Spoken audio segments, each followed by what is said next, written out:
Hello mga ka-tribu and welcome to another episode of Pairfect. I am Dinah. And I'm Francine. And today is like the continuation of our revenge travel episode because we're not in the office again and we're right behind the beautiful Big Eye of Manila. Yes. Which is sort of what we're going to do today also. Because Yeah, we'd like to find out some insights from a different sector. Yes, banking. Yes. So strange to me. Yeah, an aspiration. Yes, but what's interesting is... Yes. Please introduce our guest. Yes, in this episode, you can see the beautiful lady in between us. We are joined by the president of Maybank Philippines and the first female head in the entire Maybank world to share her story and what Maybank has to offer in the new normal. Yes, please welcome Miss Abigail Del Rosario. Welcome to Pairfect. Thank you for having us. Yeah, it's actually the insights today given the pandemic, but yet it is something that we look forward to on a day-to-day basis. Yes, I know. So, but let's start with how you are. It's the last quarter of the year, so and it's still pandemic. How have you been, and how are you doing at this point? It has been almost, I think, 19 months, right, since the pandemic happened. So as a banker for over 20 years, I cannot differentiate my personal note from my professional note. In fact, as a woman, I have always been strong. I've been driven. I'm actually a multitasker, and I can put it, I'm a risk taker. So the year 2021 has been a roller coaster ride for me, as with everyone else, due to the COVID-19 pandemic that struck the world and all industries. In fact, it's just the banking industry, right? So I was overseeing the community financial business, which is actually the equivalent of consumer banking, or some banks they would call it the retail banking, for around where we have around 63 branches and around 13 lending centers. Actually, we were a full consumer and wholesale bank. And with the changing business models to adapt to the ECQ restrictions, hybrid working arrangements, and the closely monitoring the health and safety of our clients, especially our branch staff, as well as our loan centers. So at the same time, I was the mother. Okay, my daughter was actually out of the country, and I need to ask her to come back to the Philippines because she was assigned there. Eventually, she just came back just before the COVID, which is good. Wow. And then my son, apparently, who has a business, unfortunately, the business, it's so difficult given it's more of the gym, the one in BGC. Very hard hit. Yeah, so up to now. So basically, he does classes at home instead. Okay, So online. as a president CEO, in fact, when I look back, I'm very thankful with the ex-president or the former president of Maybank, which is Wai Hong. I don't know if Wai Hong will see this, as well as the group leaders of the bank. And that is actually Michael Fung and my favorite, Dato John, is actually my head for consumer banking. It actually, without them, I won't be in this position. It is something that I didn't even dream of becoming.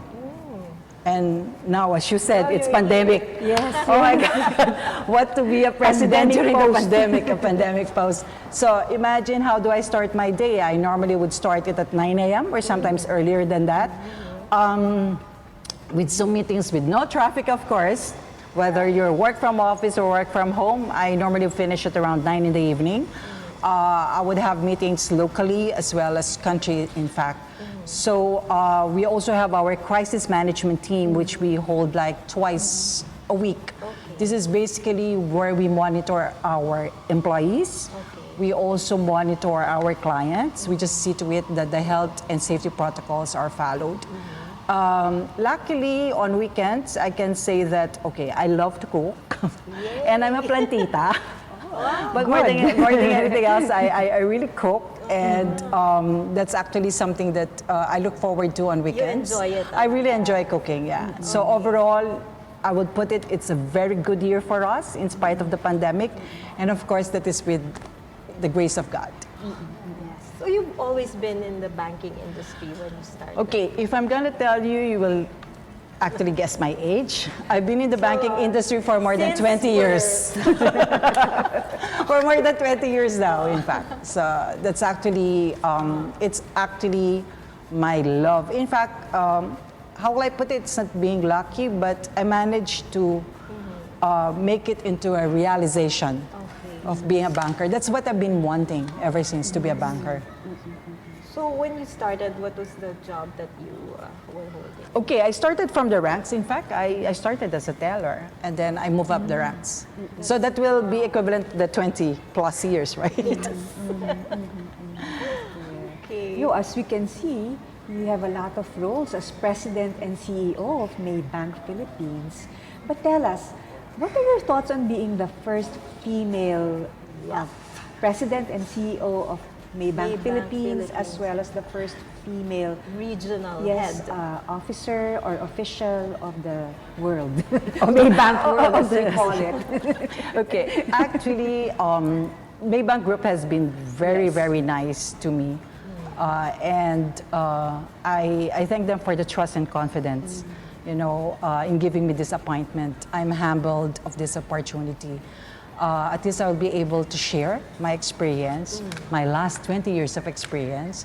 And I am a proud Maybanker. I may be with Maybank only for a few years, but I wear the black and gold, as you can see, the black and gold colors of the bank. Like it. Okay, so it is actually in terms of our, how will I put it, when it comes to women empowerment and the workplace diversity and inclusion, Maybank is very serious about it. So right now, if you look at it, we have 4 women who sits in the group board. Yes. Okay, and we also had the chairman in the past, who's also a woman. And if I look at it, isn't it the requirements more or less around 30%, right? More on the top management. So far, we're doing around 36% already. In the Philippines, in fact, our chairman is also a woman. And now, as the president, I'm also a woman. Yes. So you can see now, power. you can see now the gender equality. And Very much alive in me. yes, and I am thankful and I respect my group heads who are all guys. Wow. Okay, in empowering women. So this is something that we can share. I look forward to, and I do hope we can do more in the Philippines because I know there are a lot of talented Filipinas around. I agree. I'm happy to know that there's gender equity in Maybank. And tell me, what do you think can you as a female president bring to the table? I mean, you're such a multitasker. So if you look at it right now, we are in a better position if you will compare it to other countries, right, in terms of gender equality. But the situation is still far from the ideal of 50%, 50-50. But despite the Philippines' good gender equality rating, our gender diversity at C-suite posts is still low, right? So this is something that we need to work into. I think we just have to believe in ourselves and what we can share. And end of the day, the one that I would always look forward to is how can you communicate to everyone, not just because you're a woman, but basically what can you do, right, for any institution? What can you share, and what can you, how can you help in terms of mentoring more women to be in this particular position? They have to dream high. That's the key. Yeah, you have to dream high. Otherwise, you cannot just be stagnant and do whatever. There's so many of us that unfortunately maybe we never had that opportunity, but if you move forward and you do it yourselves, I don't see anyone who will say no to that. And Maybank is one of it. In fact, Maybank, they embraced it. That's always closely been to the their heart. culture of Maybank. That's always It has been because we've been here for quite some time. We've been here for like 25 years. I think we're just so quiet. This time we'll make noise. noise. And in ASEAN, we've been like 60. You'll see a lot of, even during the group board, there are quite a lot of women. I guess growth and evolution comes from within. It starts from the grassroots, like the people themselves. Yeah. Before you can actually see the positive growth of the company. That's true. But let me ask you something. Sorry. But when the pandemic happened, do you think Maybank was positioned already to be agile, to adjust to the situation, To the situation? and the challenges of a COVID-19 crisis? Okay. when the pandemic happens. In fact, when it happened in March 2000, no, it was originally somewhere in January. As early as January, in fact, we were preparing for it. Yeah. So the advantage of being regional is that we get also the direction and guidance coming from the group. So as early as January, we prepared already for our business continuity plan. So by the time it hit us in March, when there was an ECQ, we were ready for it. So it was not new to us in terms of having those Team A, Team B, Team C. And eventually on the day itself, the team because we have different offices in Metro Manila.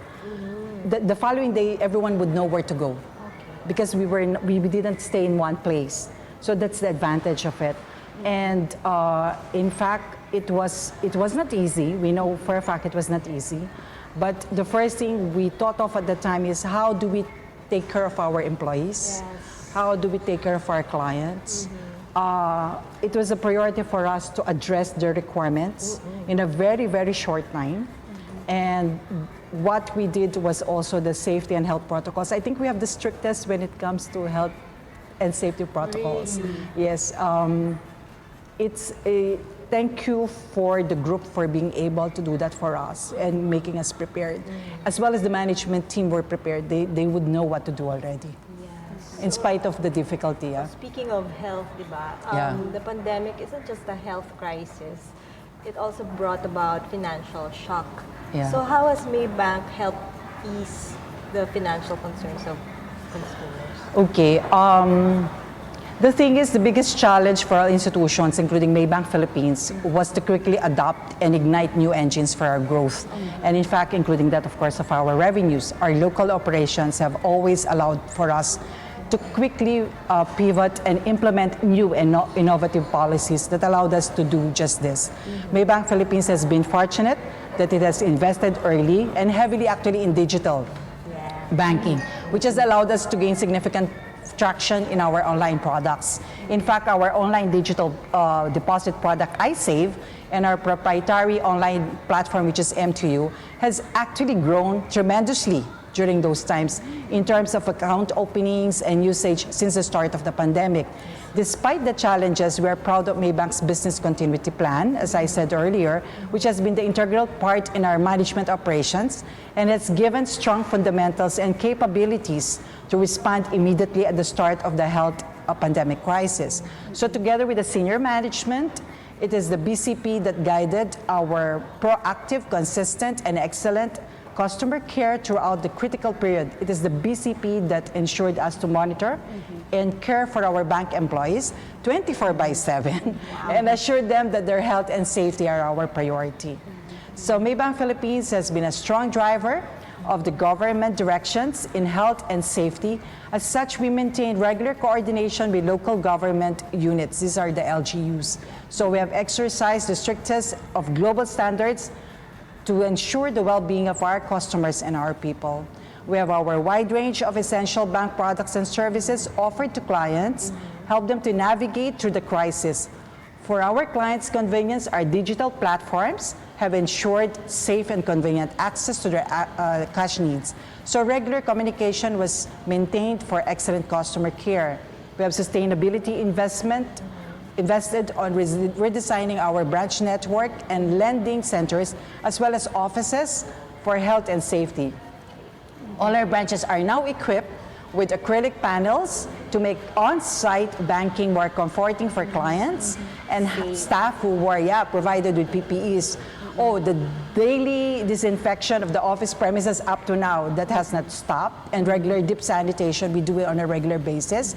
So we also implement daily health checks at our corporate offices and branches and have provided ample waiting spaces to ensure that the experience will be pleasant to our customers, and contact tracing is done at all touch points for customers as well as to our staff. So if you would look at it, I think we've done, but everyone else, I suppose, did the same. But more than anything else, that's our priority. Isn't course. that amazing? I mean, in the midst of uncertainty, Maybank Philippines was able to bring that stability to clients by putting up protocols and communication. is the Immediately, key. no? Kaya nga eh. Rolled out. So, I was wondering, did you expand the brick and mortar bank? Or do you branches. expand more of the digital banking Definitely. experience? Oh yeah, definitely we did. In fact, in a very short time, we tried to enhance as much as we can our straight-through processes. So things can be done online. That's one. And what we have done so far is to enable us to reach to all our clients. In fact, we went to the extent of putting teams in different units. It was not easy because, it's like there are still customers who would want to do face-to-face. Yes. So it was very critical. Yeah, it's still... The ones who like there's passbooks. Believe it or not, there's still passbooks. Meron pa rin. I do hope eventually that will go. But but for us, end of day is that yes, there's a digital space, but we still considered ourselves as digital, in fact, because there's still that human touch that you still require in some services. Very reassuring. Yeah.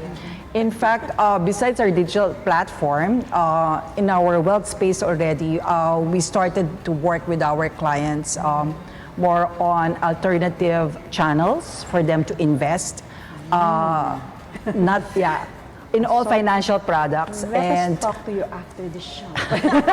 And besides that, we also expanded our bank assurance products and services. So that was all being offered online.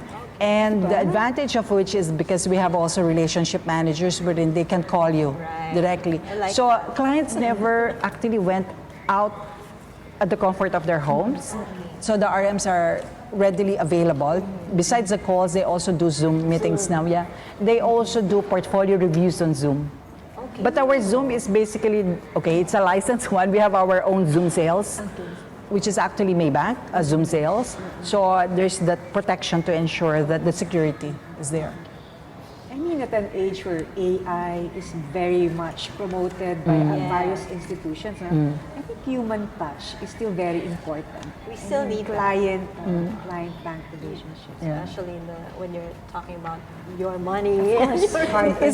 Because I cannot just imagine it just simply you do the straight-through processes by applying your products and service. You still need, even if it's a Zoom, you still need to talk to someone else. A face, right? Yeah, you can't have a completely faceless. Yes, just to give you also that I suppose it's the same in your case. Yes. The mere fact now that you're doing this more than just writing, It's right? better to talk face to face with your subject. That's true. Gain more insights versus maybe a written email or something like that. Yeah, which is quite, it's so informal, and then you lose that touch. And I remember some utopian movies having some robotic synthesized voice as bankers. I think that should be, maybe that will take years, centuries later before people could really embrace that. That's true. Synthesized voice talking to you about your money. Yeah, but I think that will be more on the simple products. But when it comes to your hard-earned money investments, I suppose you would still need someone to talk to. Iba pa rin. And then, aside from, the retail services and business services, we know that Maybank believes that has always believed that financial sustainability goes hand in hand with the development of the communities where Maybank is. Can you tell us more about your CSR initiatives, such as your Reach Independence and Sustainable Entrepreneurship, or RISE? RISE. Okay, that is something that we are really proud of. The CSR programs of the bank. And I think I said we've been so quiet about it. So we've been here for around, in Asia for around 60 years, and in the Philippines for around 25 years. It's actually our anniversary next year. Ooh. So we're gonna be 25 years, our silver anniversary, and hopefully eventually gold, okay? Yes. So our mission is actually to humanize financial services. That is actually to put the well-being of people at the heart of our business. We have to drive positive change and to promote sustainable growth for every facet of the communities we operate in. We remain committed to this mission, And the goal has always been the same, to serve people and the communities where we are in. That includes accessibility to financial assistance for businesses to thrive. So we are proud to say that we have programs across the education sector for the community empowerment, arts and culture, environment and diversity, healthy living, as well as disaster relief across ASEAN. Maybank Foundation has been entrusted to positively impact communities in the market that Maybank operates. We expand across Association of Southeast Asian or ASEAN. Our goal is to make a positive and distinctive difference to the communities across the region, enhancing the goodwill and reputation of Maybank. We believe that this would be able to create better differentiation at the regional level and create bigger impact to the communities. There is also a lack of effective economic empowerment, let's face it, programs right now in the Philippines for the disabled and disadvantaged communities. Persons with disabilities, or the PWDs as we know them, they need an array of organizations to champion their cause. And RISE is an economic empowerment program designed to support disadvantaged communities, particularly PWDs, to increase their income and become financially independent. The RISE program involves regular training covering practical topics in running a business, such as the financial goals, so operational planning, budgeting, as well as tracking and sales and customer analysis. In addition to this, there's also capacity building. A structured mentoring system is put in place, making sure the entrepreneurs get continued support and knowledge transfer from skilled Maybank volunteers. Malaysia actually started RISE pilot program in 2014, while in the Philippines we started in 2015. The overwhelming success of the pilot project involved 200 participants, wherein 70% are PWDs and 30% are the marginalized, with this top 40% results. So the average monthly income increase of 565%, okay, per participant. So the increase from 1,500 pesos, they started to earn to 10,500 pesos a month. And the average income increase is around 9,000 pesos. So on the phase 2 of RISE program has trained as many as we have 1,866 participants from the underprivileged communities. Actually, this is more of Metro Manila, Luzon, and all the way Visayas and Mindanao. So with a spread of around 1,400 participants already in Malaysia, 211 participants in Indonesia, and 255 participants in the Philippines. So I said covering the whole country. We had 10 batches of RISE already training since it went full blast in 207, impacting families of around 454 participants in 10 different locations. As of 2019, RISE 1.0 has helped 1,300 PWDs in the Philippines. And along with increasing their average income of around 600 or almost 700%. So the highest among the ASEAN countries, in fact, we're the highest compared to Cambodia, to Malaysia. Philippines. Yeah, Philippines. So if Bangko Sentral ng Pilipinas, the Deputy Governor Chief Financier at the RISE program launched in 2019, in fact, commended Maybank Foundation and Maybank Philippines for the consistent strategic effort to uphold financial inclusion and financial education of PWDs. You were asking about financial inclusion, Yes, and yes. that's how we do financial inclusion for Maybank. Humanizing it. Yes, really that's how we walking the humanized, talk. yeah. Di ba? We're walking the talk. And this is all about moving forward together. So parang getting goosebumps And I from... like the fact that they've Yes. just really sustained it, but Yes. quietly, di ba? Pero now it's time to shout it out to the world. Yeah, In that's- fact, we continued it even during the pandemic. We're still doing it until up to now. In fact, in 2020, it continued, in fact. So due to the pandemic, the RISE 2.06 to innovate by conducting online. So we went online training. We used to do face-to-face. We go to the region, we go to the provinces, we go to the, the small municipalities in Visayas and Mindanao, and we would have those participants. Now it's online. Online na. Ah, that's so Moving into the new world. incredible. I mean, diversity, inclusivity. Maybank is all about kindness and gratitude. I mean, through the years, Apparently, you know. consistency. Yeah. So Francine, would love to explore this more with We you, are but right getting now inspired and hyped up with all we'll the pause for a activities. short break. Pairfect will be right back after these reminders. Botomoto Halalan 2022, the Daily Tribune special coverage.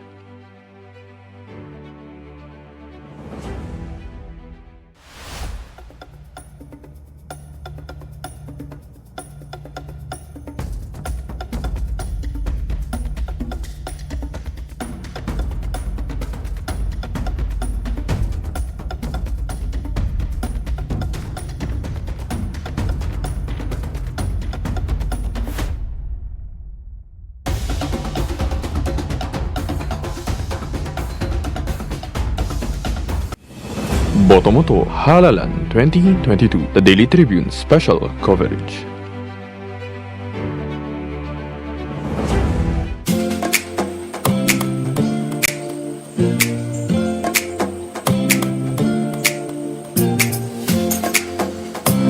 Hello again, and we're back. I'm Francine, I'm with Dinah, and we're talking to Maybank Philippines President, Miss Abigail Del Rosario. Welcome back again. So Abby, we're talking about the CSR projects of Maybank, but Maybank also has reaches out to the youth as well. So can you tell us more about the programs or projects that you have? Okay, so this is actually the Cashville Oh, kids, yes. right? Okay. Cashville Kids. Yes. A Maybank Foundation flagship innovative financial literacy program with animated series to teach school children around age 9 to 12 on the importance of money and financial management. The animated series is an extension of the Learn Through Play method and incorporates an online portal which rewards children wherein they can learn to apply knowledge online. This is actually supported by the Department of Education already. Okay? So starting them young, no? Yes. With financial smartness. And together with the Bangko Sentral ng Pilipinas Economic and Financial Learning. So this was launched in 2019. Cashville Kids selected 8 primary schools in Metro Manila and targeting around 1,200 students from grades 4 to grade 6 who will be under the trained teachers for the school year 2019 and 2020. As of Feb 2021, Cashville Kids in the Philippines has partnered with 31 schools now Already. and trained around 9,160 students and 320 teachers. So Maybank Group Scholarship Program education is actually one of the 6 pillars of the corporate responsibility by Maybank Foundation with the principal goal of providing financial support toward the students with great potential. So the program aims to create a robust entry-level pipeline that includes new graduates from top-class universities. So as an educational driver, it seeks to strengthen the reputation of Maybank as the leading employer of talent, particularly for new graduates. To date, around 2,000 Malaysian students have been given access to high-quality undergraduate training in several subjects that are related to banking and finance by some of the best universities in the world. From 2019 on, the Maybank Group Scholarship Program has an extensive local presence and full banking service in Cambodia, Indonesia, and of course, Philippines. So the Maybank Training and Learning Center, which we call TLC, many youth in the ASEAN region are deprived of basic education, right, and skills training. As a result, there are high levels of unemployment among the youth who have little or no access to formal schooling. So challenging economic conditions further aggravate the situation.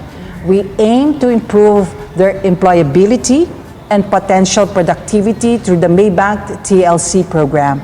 Maybank TLC not only provides training and learning but also empowers youth and provides them the skills they need for work to help the youth raise above the state poverty. We build model skills centers in geographically and socio-economically diverse areas that are intended to serve as providers of effective vocational training, centers of information and innovative practice. Skills training provide or combined with livelihood health and entrepreneurial training as well. So Maybank Training and Learning Center, groundbreaking program in the Philippines, started actually in 2012. 2012. Pero So 2019 almost was 10 years na. just the kids. the kids, yeah, but this one has been since 2012. So today Maybank TLC is that we have a 3-story skills training center with technical facilities, which is located in Xavier Ecoville community in Cagayan de Oro. In CDO, as I said, we do a lot outside Metro Manila. So the community is also the recipient of Maybank's donation of a community center in 2012. The project is actually funded by the Maybank Foundation. So Very active pala yung Maybank. Oh, actually, the programs are very sustainable. It's not just about, like that about handing out something, especially to the underprivileged youth, teaching Yeah. them life skills. Very good. it's not you're right. It's not just a one-time thing. It's continuously, and the support has been there.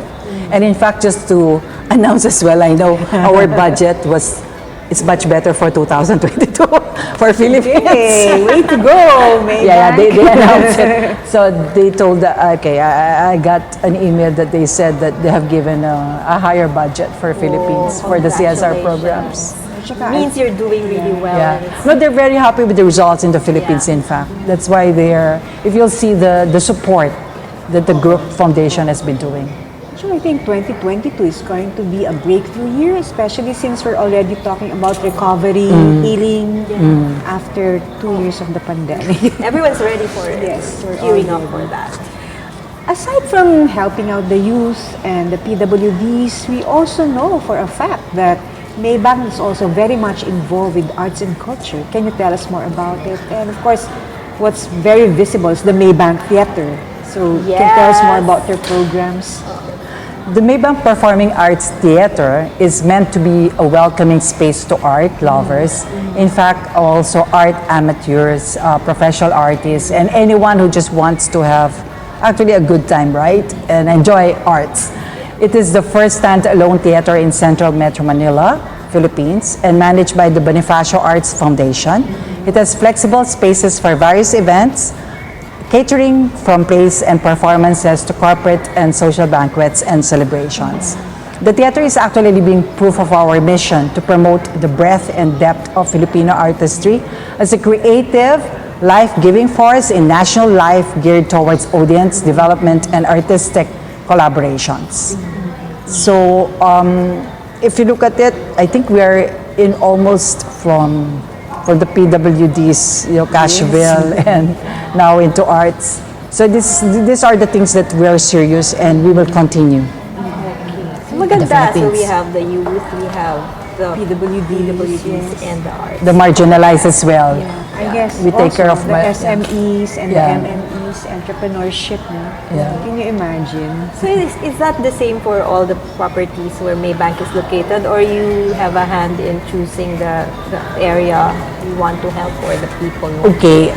In fact, most of these programs are actually in all ASEAN countries where we are in Maybank.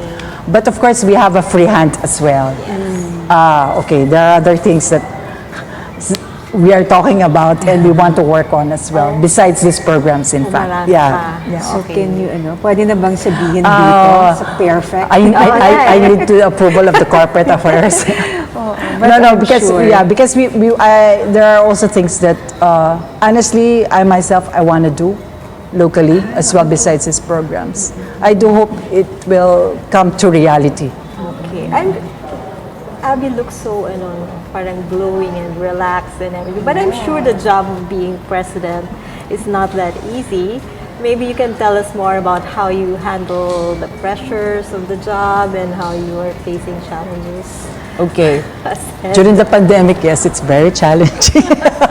I can imagine. Even as a consumer banking head and now as the CEO of the bank, I don't want to label myself or to have that mindset wherein my leadership style is, it's like, how will I put on my leadership style? It is actually the experience that I had the last so many years, okay? I have that discipline to think, to work strategically and tactically, especially now during the pandemic. We have to stay positive. We have to stay focused, and in fact, we have to think fast. Okay. Otherwise, it's quite difficult to adapt in this situation. So, of course, the mindset is a key source of my personal motivation. It provides leaders with the meaning and purpose in their work and determines how they invest their time and energy and influences their career choices. For me, mindset defines who we are and what we do in our various roles. So in relation to this, leadership mindset means seeing problems as opportunities. And yeah, there were a lot of opportunities during the pandemic. And recognizing that every challenge provides an opportunity to learn and grow. Again, my experience taught me that the true leader is able to keep the team focused. As I said, you have to stay focused on the outcomes and prevent them from getting bogged down in difficulties. So you shouldn't even think of it as being difficult, but you have to think of it in a way on how to address all the issues that you may have. In most times, however, I can be democratic, or, I believe that I have honed the leadership qualities such as creativity, motivation, the vision, and the empathy. Oh, it's very important nowadays. Empathy. I've been in various roles and situations where I use this to adapt to the needs of different situations in order to achieve common goals. I've seen these qualities in the PCEO before me, okay, and in the global leaders of Maybank Group, which I believe is the influence by our corporate mission of humanizing financial services. True. So perfect for the job is a woman. When you solve a problem, are you the type who needs to take some step back or some space? Especially you're talking about being quick in terms of solutions. I step back, but I'm quick to respond. Actually, that's my style. I don't wait for things to happen, or I don't wait sitting down. You anticipate? Yes, and then I make that decision immediately. Like when the pandemic happened, I have to think quick, what will I do with the team? I have to think quick on the client's point of view. And we managed to do that, in fact, right after the pandemic. We managed to change. I managed to reorganize. I managed to repurpose everyone else just to adapt to the change. Ito naman, parang more questions about what makes Gail Del Rosario tick as a leader, di ba? So are you the type who writes down your plans? You list. Whether it's digital or Believe it or paper not, or not? I prefer writing. Ako din. I have my gadget and everything, but I still prefer to write it because when I write it, I feel it's coming from my heart. Okay. As compared when I use my laptop or my iPad, right? I try to, but when I write it, it really goes here and here. I mean, that's how I do it. As a leader, how will I put it? I am upfront, maybe, but at the same time, I'm very transparent. And I suppose you can see the sincerity when I speak and say something else. It's not quoting, no. I'm not the type who will quote. No, I don't do that. Diretso lang. Diretso, yeah. And it's always leading by example. During the pandemic, I can do work from office or work from home, or I can do purely work from home because I can just give, instructions and do Zoom meetings. But I opted to go to the office. Okay. So that's very helpful. I mean, tips from a successful leader.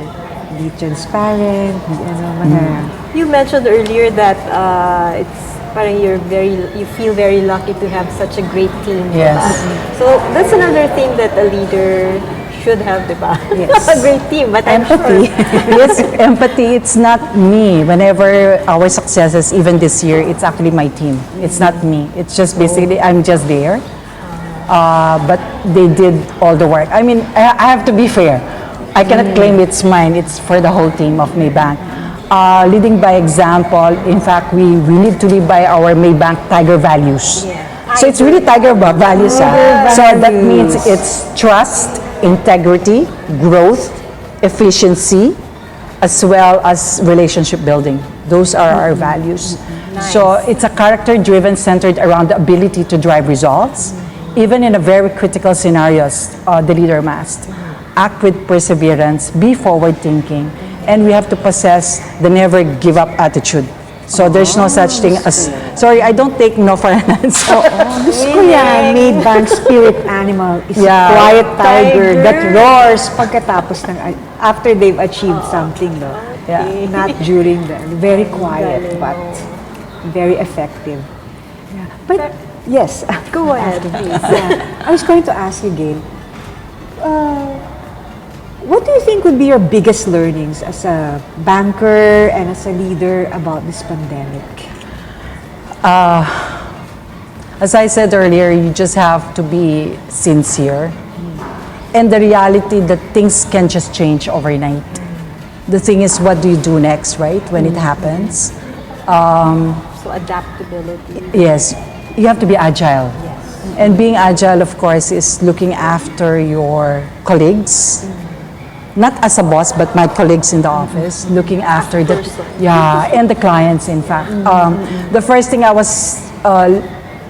that came to my mind when the pandemic happens is, oh, do we still have a job? It's true, right? It's true. To be honest, it's true. But what I did immediately is I told the team to repurpose themselves, and they have to reinvent, and they did. I said we need to protect not just ourselves, our job, but our families and our clients. And it worked for the best. That's why I think at the time my unit was the one who managed to cross that particular struggle that we had during the pandemic. Cross it smoothly.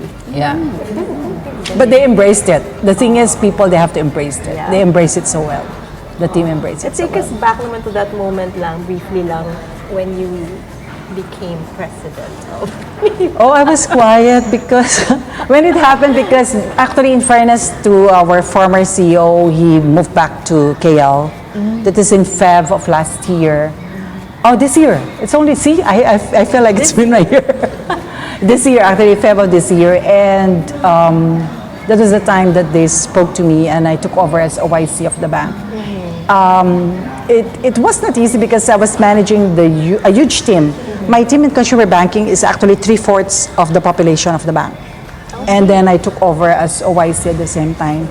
But I was fully supported all the way. So, and thankfully, how will I put it? We did well this year, in spite of the pandemic. We did well. Okay. Francine, I really want to get to know you better. So we will be right back. When we return, Pairfect will play a game. Don't go away, we'll be right back. Yes. Botomoto Halalan 2022, the Daily Tribune special coverage.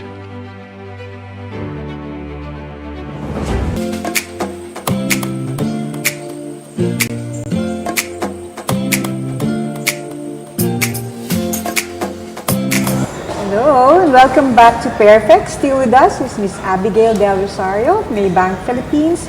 And for this segment, as Dinah said earlier, we have what we call fast talk, where we ask you different questions, but you have to reply very quickly. Okay. Rapid Top of answer. your head answer. I normally do this. Now you have to do it to me. Okay, fine. Ikaw ba yung Yeah, I do this in the bank. Oh, okay. Yeah. So, first question. Describe Gail Del Rosario in one word. Sincere. Dinah? 3 people that you're most thankful for. Dato Jan, Michael Fung, and my kids. First thing you'll do when the pandemic is finally over. Oh, I'm gonna go out and go to the beach and enjoy the sunset. Oh, you like the beach? Yes. Okay, if you are to be sent to the moon and could only bring 3 things, what would they be? Moon? Talaga? To the moon and back. Moisturizer, Okay. wine, and lipstick. Oh, she's a girl after my own heart. Of course. Name one person that you really look up to. One person? One person. Oh my God. Okay, my ex-husband. It's an ex. My husband is gone. Okay. Yeah. Oh, I'm sorry. They might say ex eh. Oh, nga. Yeah, ex-boyfriend. Ex-boyfriend, pwede. Okay. Okay, your ultimate goal before you retire? My ultimate goal before I retire, Yes, is there anything else you still want to I'm gonna throw a party for the whole back. invite mo kami? Invite kami. Ito naman, best life lesson that you have learned so far. Maybe a mantra pwede rin. To be honest. That's it. You just have to be honest. Okay, I have a last one. Your advice to your kids. To be down to earth. And I have a last one. Your advice to your 20-year-old self. Ayun. What would you say What- to your yes, 20-year-old self? Starting out in the industry. You did well. Love it. Okay, so Francine, it's been Yes. such fun talking with Miss Abigail. Alas, we have to we have to end the show. to end the show. But we'd like to thank you for joining us today, and maybe would like to share your parting words to our viewers today. Okay, thank you for giving me and Maybank Philippines this opportunity through Daily Tribune. I would like to share the key learnings I personally applied during the pandemic. First is leading by example. It is important to take up risks in front of others to drive the message of growth and opportunity. Continue progressive learning to drive innovation. Help others. Positivity spreads through the people. Find opportunities to influence others at every touch point. Help teams set stretch goals, which include them to learn and experiment. We have to build supportive relationships across the workplace to encourage new ideas and use this as a platform to support and coach others for success. Then, now in the new normal, let us stand united for a better Philippines, stay healthy and safe. Yes. Wow, parang the golden nuggets of wisdom just keep flowing and flowing. I know. I When want Gail to talk to you talks, some no? more. Oh, yeah. Yeah, Gail, thank you for the incredible advice and talk, not just about Maybank, the industry, but also about life itself. Life you know? and being just a human being in Yes, this thank you world. for sharing your thoughts with us. And thank you for having us. It's really Thank been you. a delight having you in the show, and we hope to see more of you in our next episodes. Yes. So, to our dear Katribo viewers, watch Pairfect every Wednesdays at 2 p.m. on Daily Tribune's Facebook Live page and on Tribune Now on YouTube. Once again, I am Dinah, And I'm Francine. and this has been Pairfect.